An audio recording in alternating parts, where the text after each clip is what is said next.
here is how you can do motion blur on a Snapseed. So let me show you exactly how it works. And if you're new here, subscribe and we can get started. So you can see I'm inside of the Snapseed, so we can perform it on any image we want. I can jump back to the projects I worked on before, but let me start with something sort of brand new.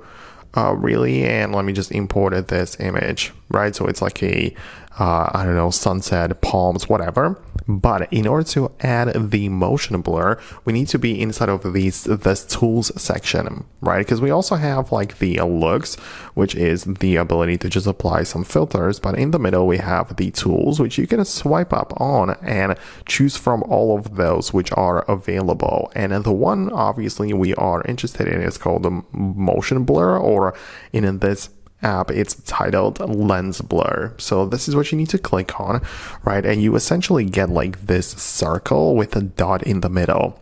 And the way that it works is that you put the thing where it's supposed to be focused in the image, you put it in the place of dot, right? If I want to make sure that the palms in the middle are focused on, then this is the dot which I need to place the circle on. And then now you essentially can adjust the blur strength, so you can see the thing in the middle is focused on and everything outside is blurry. And the point is that you can also kind of like make it in a different shape, right?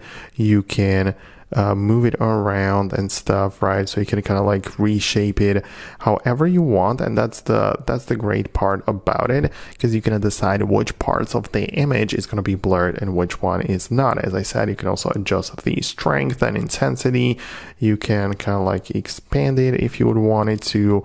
And now let's say I'm happy with it. You can see that the outer parts of the image are kind of like blurry and the thing in the middle is fully sharp. So that's the effect we have available, and that's the stuff you can do within a Snapseed. If you are interested in more tutorials and explanations about the app, let me know about that below in the comments, but most definitely subscribe so you don't miss whenever I upload the next video about it.